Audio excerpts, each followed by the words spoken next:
কোনো ব্ল্যাকমেলের শিকার হয়েছে কিনা সব কিছু এসে আমরা ইন্ডিয়ান পুলিশের সাথে যোগাযোগ করে আমরা এটা বের করার চেষ্টা করছি। 3 দিন যাবৎ আমার বাবার ফোনে আমি পাচ্ছি না। যখন আমি পাচ্ছি না, মাঝে মাঝে খোলা পাই, মাঝে মাঝে বন্ধ পাচ্ছি। তো পরে আমি হারুন আঙ্কেলের সাথে যোগাযোগ করি। আঙ্কেল বলে বিষয়টা আমি দেখতেছি। পরে আমি আঙ্কেলের আজকে তো অফিসে আসছি, আঙ্কেলের সাথে কথা হলো। আঙ্কেল বলতেছে যে বিষয়টা আমি দেখতেছি, সে আমাকে সহযোগিতা করতেছে। ফোনে না পাওয়ার কারণেই মূলত আমি এখানে আসছি। আর আমি নিজেও ইন্ডিয়াতে মুভ করব, তো ভাবলাম তার আগে আঙ্কেল যেহেতু প্রসিডিওরে কাজ করতেছে। তিনবারের নির্বাচিত সংসদ সদস্য আনোয়ার আজিম আনার, উনি এমপি মহোদয় 12 তারিখ গেদে বর্ডার দর্শনা চুয়াডাঙ্গা হয়ে উনি কলকাতা যায় এবং সেখানে ওনার একজন পরিচিত বন্ধু গোপাল নামে একজনের বাসায় ওঠে।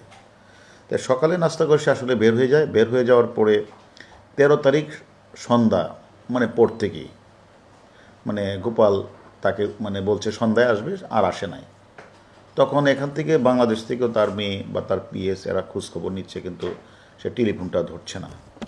এবং ওই টেলিফোন থেকে ওনার টেলিফোন থেকে যে হোয়াটসঅ্যাপে যে মেসেজগুলি আসতেছে যে আমি এখন দিল্লিতে আছি, এই আমার সাথে মুখের দেখা হবে, এইরকম মেসেজগুলিও তার পরিবার কিন্তু এটা বিশ্বাস করছে না।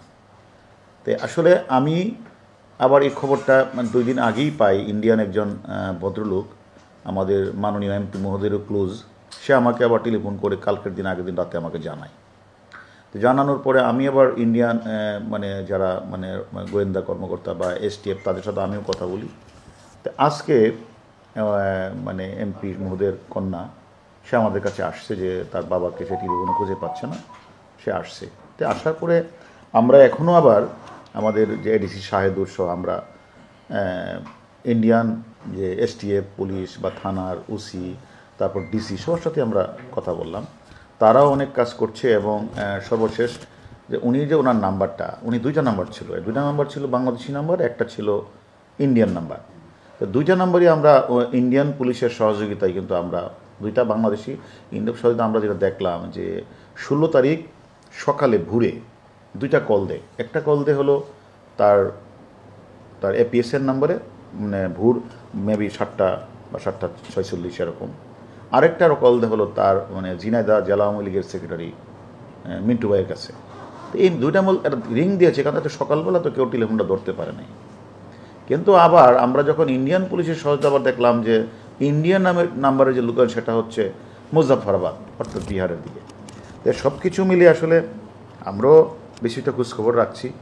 আমরা ইন্ডিয়ানে বাংলাদেশে যারা আছে তাদের সাথে কথা বলছি, ইন্ডিয়ান পুলিশের সাথে কথা বলছি। ওনার পরিবারও আমাদের কাছে, ওনার মেয়ে আসছে, সে মেয়ে আমাদের সাথে কথা বলছে, সেও ইন্ডিয়া কালকে যাবে। তার ওখানে আমরা পুলিশের সাথে কথা বলছি, সবাই আমরা কাজ করছি।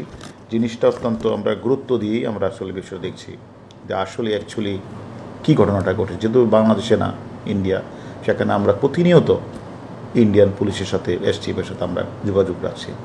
আমাদের উদ্দেশ্যটা হচ্ছে যে আসলে যে কারণটা কি, ওনার টেলিফোন মাঝে মাঝে খুলে মাঝে মাঝে বন্ধ হচ্ছে, বা ইন্ডিয়ান নাম্বারটাও বন্ধ হচ্ছে, খুলছে, এটা কারা করছে, কি কোনো ব্ল্যাকমেলের শিকার হয়েছে কিনা সব কিছু এসে আমরা ইন্ডিয়ান পুলিশের সাথে যোগাযোগ করে আমরা এটা বের করার চেষ্টা করছি।